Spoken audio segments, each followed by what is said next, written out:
Breaking news భూభారతిలో భారీ అక్రమాలు జరిగినట్టు ఉన్నతాధికారులు గుర్తించారు. ప్రభుత్వ ఆదేశాలతో రంగంలోకి దిగిన పోలీసులు అక్రమార్కుల తీరును లాగుతున్నారు. కుంభకోణంలో నిందితుల పాత్రపై ఆధారాలు సైతం సేకరిస్తున్నారు పోలీసులు. తహసీల్దార్లే సూత్రధారులని అనుమానం రాగా ఇప్పటికే 14 మందిని అదుపులోకి తీసుకున్నట్టు సమాచారం. అయితే వారందరినీ రహస్యంగా విచారిస్తున్నట్టు తెలుస్తోంది. మీ సేవ ఇంటర్నెట్ కేంద్రాల నిర్వాహకుల వివరాలు సేకరిస్తున్నారు.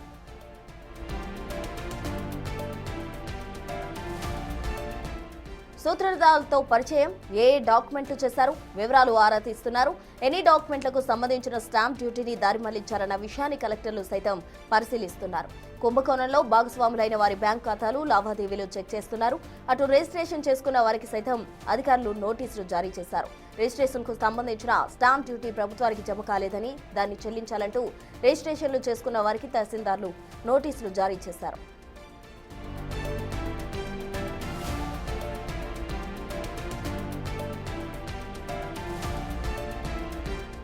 అటు ఉద్దేశపూర్వకంగానే చలాన్లు తక్కువ గట్టి వారి అంకెలు దిద్ది కొందరు తహసీల్దార్స్ కు సమర్పించినట్టు తెలుస్తోంది. ఇప్పుడు అలాంటి వాటిపైనే అధికారులు ఎక్కువగా దృష్టి సారించారు. అయితే ఇది మీ సేవ భూభారతి ఆపరేటర్ల వల్లే కాలేదని ఎవరో సీసీఎల్ఏ నుంచి సహకారం అందించి ఉంటారన్న అనుమానాలు బలపడుతున్నాయి.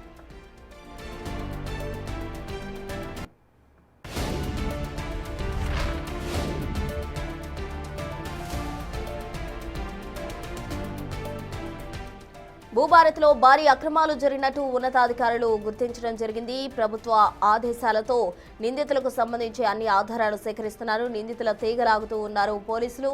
ప్రభుత్వ ఆదేశాలతో పోలీసులు రంగంలోకి దిగి అక్రమాల ఆగడాలను కట్టించే విధంగా కూడా అడుగులు వేస్తున్నారు. ఈ కుంభకోణంలో నిందితుల పాత్రకు సంబంధించి ఆధారాలు సైతం పోలీసు వారు సేకరిస్తున్నారు. తహసీల్దార్లే ఇందుకు సూత్రధారులు, ప్రధాన సూత్రధారులుగా కూడా అనుమానం వస్తున్న క్రమంలో ఇప్పటికే 14 మందిని అదుపులోకి తీసుకున్నట్టు సమాచారం అందుతుంది. దీనికి సంబంధించి పూర్తి వివరాలు మా ప్రతినిధి వేణు అందిస్తారు. వేణు, చెప్పండి. భూభారతి చట్టానికి సంబంధించి భారీ అక్రమాలు జరిగినట్టు కూడా వెలుగులోకి వచ్చింది. అందుకు సంబంధించి ఉన్నతాధికారులు ఎటువంటి చర్యలు తీసుకుంటున్నారు? అందుకు సంబంధించి పోలీసులను కూడా రంగంలోకి దింపినట్టు తెలుస్తోంది. ఆ డీటెయిల్స్ ఏంటి? ప్రస్తుతం తెలంగాణ వ్యాప్తంగా దాదాపు 6 ఉమ్మడి జిల్లాల లోపల 24 కొత్త జిల్లాల లోపల ఈ దందా జరిగినట్లుగా ప్రాథమిక విచారణ తెలిసింది. ఇక రాష్ట్ర వ్యాప్తంగా కలెక్టర్ల ఆధ్వర్యం లోపల ప్రత్యేక దర్యాప్తు జరపాలి, భారీ స్థాయిలో స్టాంప్ డ్యూటీ ఉన్నటువంటి డాక్యుమెంట్లు అన్ని కూడా వెరిఫై చేయాలంటూ కూడా సీసీఎల్ నుంచి ఆదేశాలు వచ్చాయి. అయితే ఇందులో ప్రధానంగా ఎప్పుడైతే మీ సేవ సెంటర్ల నుంచి స్లాట్ బుకింగ్ జరుగుతుందో ఆ స్లాట్ బుకింగ్ తర్వాత చలానా ప్రింట్ చేస్తారు. అదే చలానా ఆపరేటర్, ధరణి ఆపరేటర్, ప్రస్తుతం ఉన్న భూభారతి ఆపరేటర్ దగ్గర కూడా అది ప్రింట్ వస్తుంది. అది సేమ్ మళ్ళీ తహసీల్దార్ లాగిన్ లో కూడా వస్తుంది. కానీ ఈ మార్పు ప్రస్తుతం స్లాట్ బుకింగ్ అప్పుడు ఆ చలాన్ పేమెంట్ చేసినటువంటి అమౌంట్ రిజిస్ట్రేషన్ కి వెళ్ళిన తర్వాత ఏదైతే కొనుగోలు అమ్మకందారులు ఉంటారో వాళ్ళ ముందు ప్రింట్ తీస్తారు. కానీ ఆ ప్రింట్ కు ప్రస్తుతం వీళ్ళు తీసుకొచ్చినటువంటి ప్రింట్ కు తేడాలు ఉంటాయి. కానీ ఈ తేడాలు ఎందుకు తహసీల్దార్లు గుర్తించలేదు అనేది ప్రస్తుతం ప్రశ్నార్థకంగా మారింది. ఎందుకంటే వాళ్ళు ఆ చలానాకు సంబంధించి పేమెంట్ పూర్తిగా జరిగిందా లేదా అనేది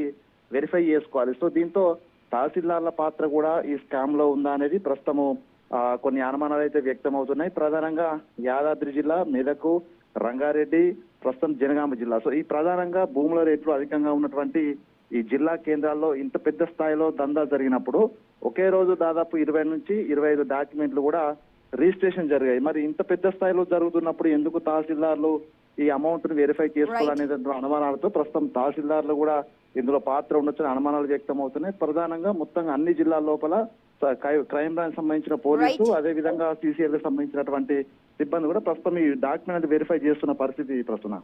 రైట్ వేణు, థ్యాంక్ యూ. మొత్తంగా కూడా భూభారతి చట్టంకి సంబంధించి అక్రమాలు జరిగినట్టు గుర్తించిన ఉన్నతాధికారులు దీనికి సంబంధించి పోలీసులను రంగంలోకి అయితే దించిన పరిస్థితి. పోలీసు వారు ఇప్పటికే తహసీల్దార్లు కూడా ఇందులో ఇన్వాల్వ్ అయినట్టు అనుమానం రావడంతో పలువురిని అదుపులోకి తీసుకున్న పరిస్థితి. తదుపరి విచారణ జరిపి ఎవరు నిందితులని గుర్తించే అవకాశం ఉంది.